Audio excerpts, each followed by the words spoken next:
Hey guys, here is Genius, and in this video I want to talk about balancing in fighting games. Most of these theoretical aspects are in parts also applicable to other games, cause health, damage, speed, range and so on are universal characteristics. Simple spoken, this balance means handicap, nothing more. Every human has an instinctive awareness of justice, hence handicap, and the player who has finer perception of imbalance is potentially the better player, because his level of consciousness is on a higher resolution.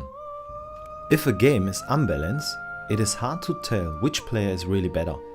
At this point, competition loses its fundamental meaning, namely the measurability of the mental performance of both players in comparison. This balance is, so to speak, a competition killer.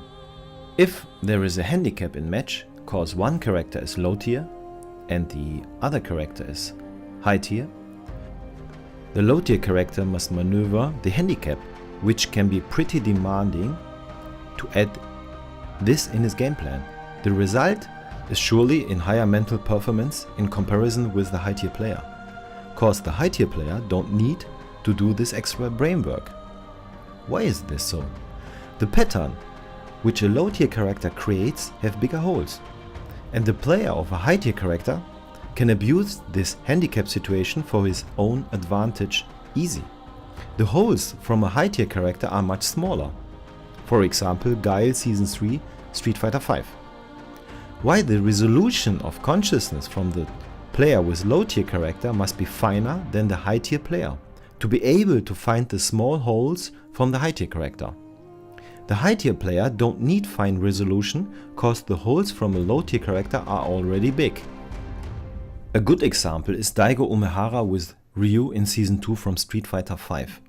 The nerfs Capcom did on Ryu were so hard that Daigo was not able to compensate it, while he switched to a top tier character Guile.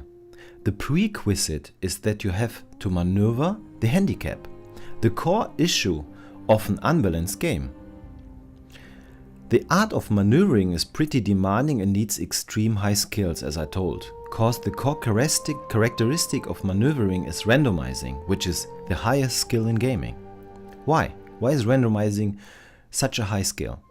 Cause playing is nothing else than recognizing and creating patterns. At the moment you randomize, the opponent cannot recognize your pattern to counter it with his own created patterns. Simple as that. So what a low tier player needs is he must master finer details.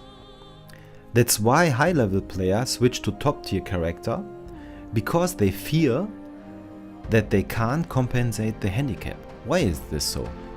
Think about the 80-20 rule, which means you need 20% of the time to learn 80% of the game.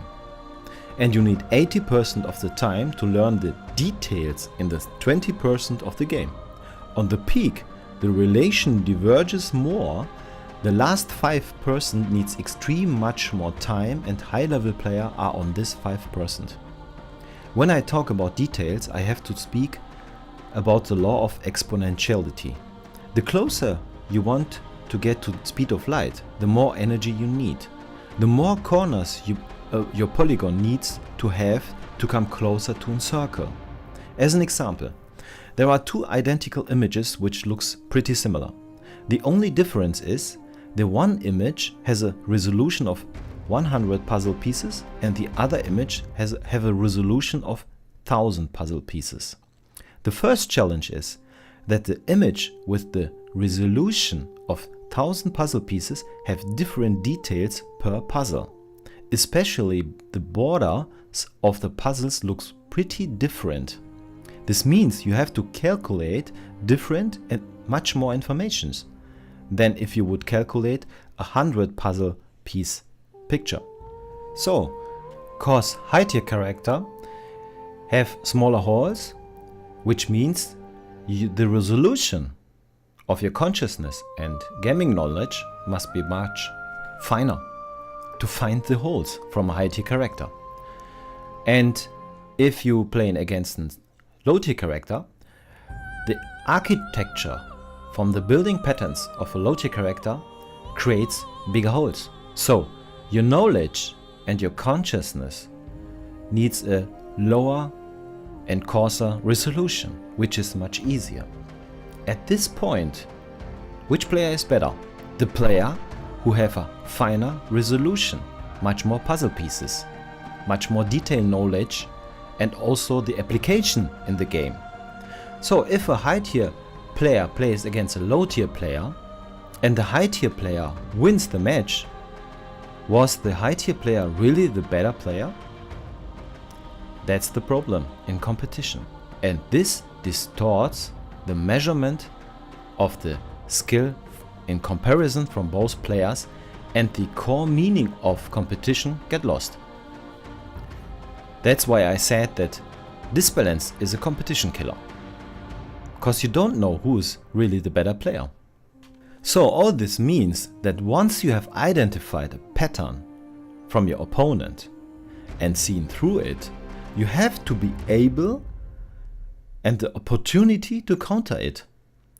If this is not the case, the opponent does not do any really active creative brain work and practically rests on the built-in advantage patterns which he aptly like a robot. At this point, the character carry the player, and on the opposite, the character hinder the player if you play a low tier character.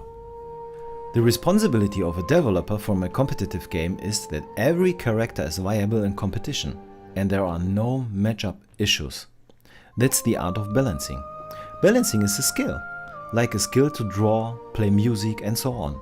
If this responsibility is not implemented, the game has no real and precise statement about the performance of the player. Creating a game not only means great graphics, sounds, characters and so on.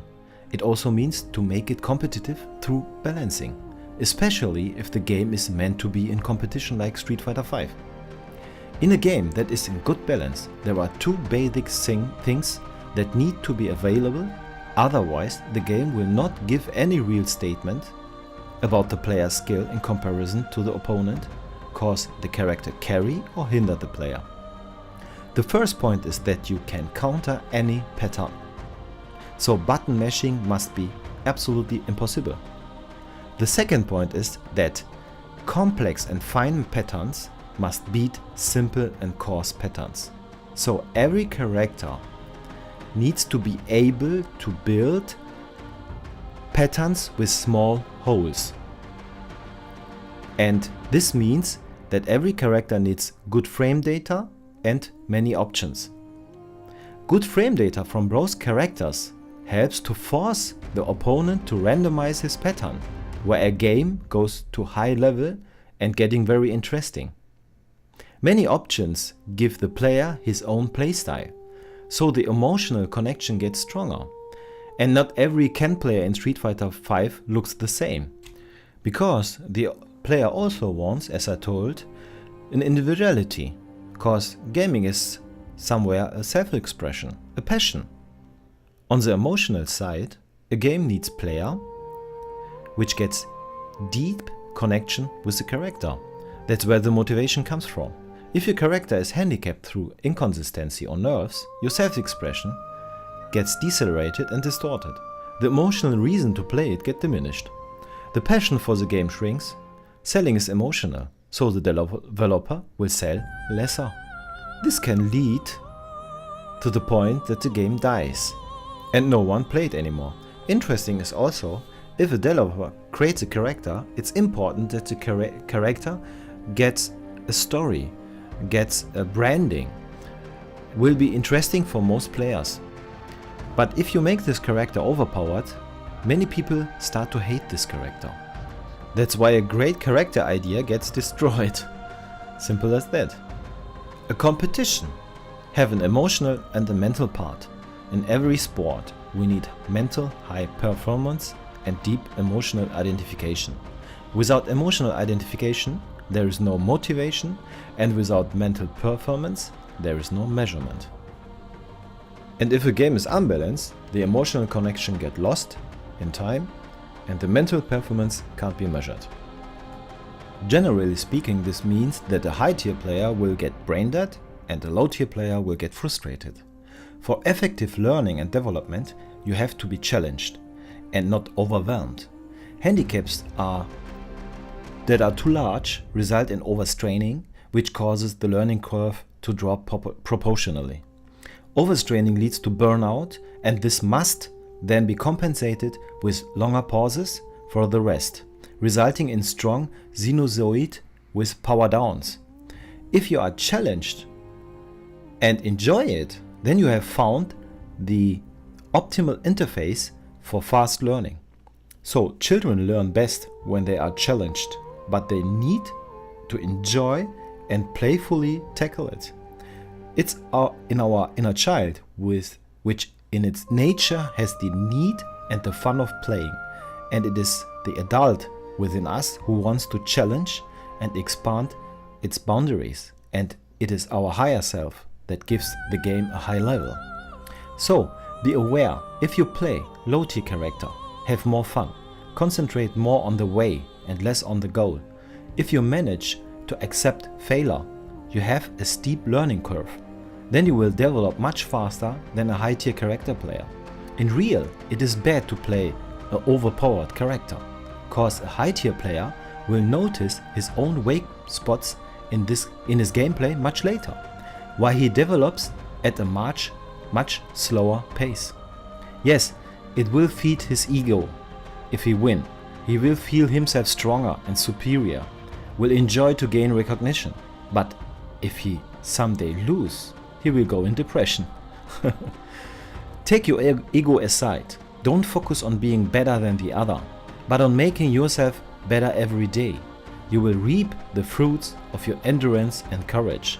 The result come by themselves, as you come in the fast lane. The initial failure becomes an unrivaled success. If you make an apparent step backward, in reality, you will only get started for a sprint. So, thanks my friend for listening. This was Genius, and meet us next time.